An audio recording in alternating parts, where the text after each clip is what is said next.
Hey, and welcome back to Throwback Thursday Cocktails.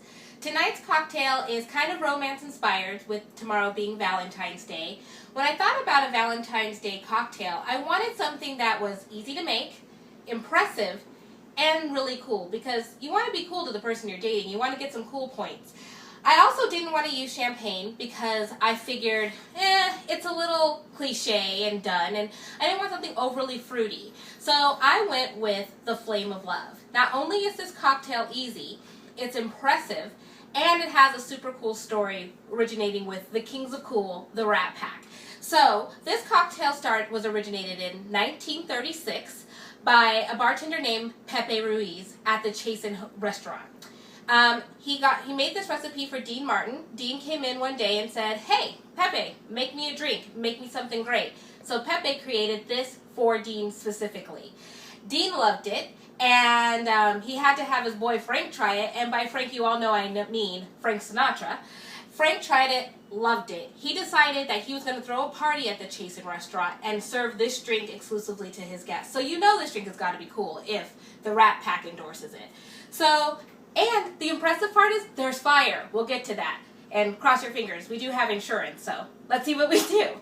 We first start with a chilled glass. We talked about this before. You chill a glass with some ice and some water, get it nice and frosty, and then you discard the ice and the water. Oh, that was kind of loud. So next we're going to use a technique called rinsing the glass. We're rinsing the glass with Fino Sherry. Fino Sherry is dry sherry. The more popular brands, which I have here, are Tio Pepe and La Iña. So go to your local liquor store, ask for a Fino Sherry. I'm sure the clerk there can point you to some good ones, or just look for these brands and you'll be right on the money. So we're going to start by rinsing the glass. What we're going to do is pour a half an ounce of sherry into the bottom of our martini glass. And now we are going to roll the glass slowly to coat the whole inside of the martini glass. Try not to spill it on your floor. Just to coat the glass with the sherry all the way around. Once you have coated, then you're supposed to discard the liquor. But in my house, we don't believe in throwing away good booze. So I'm going to put the sherry in this cup, and Corey will drink it later.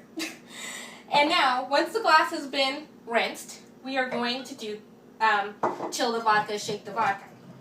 So I would highly, highly recommend you get good vodka for this cocktail.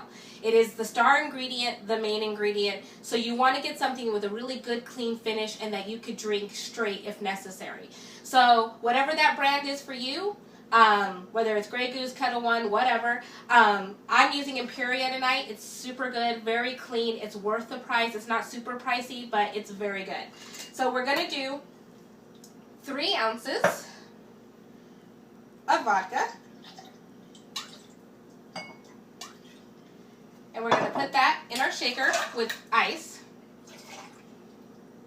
And then we're going to shake. We want to shake for a while because you want the vodka to get cold. And you want those ice crystals to form. You can also be like me and just keep your vodka in the freezer, and then it's always cold and you don't have to shake for as long.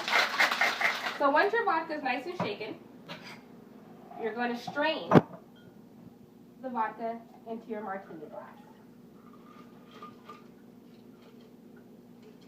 And you'll see the beautiful ice crystals at the top. That means it was really well shaken. Now, the flame part. Here we go. You're going to take an orange peel, about the size, a little larger than a quarter. And you do want the pith on the back. The reason you want that is because it has to be strong enough to withstand a squeeze to get the essential oils out. We're going to use a technique called burning the burning the orange, sorry. And what we're doing is basically we're squeezing the orange over a lit match to burst open the essential oils and add the citrus flavor to the drink. So we're going to do 2 of these. So we're going to light, voila, and then we're going to squeeze. And you see it's a great impressive spark. Put that in. We're going to do 1 more. Now this is for flavor. You don't need to add it to the drink. And there you go. Now how cool and impressive is this?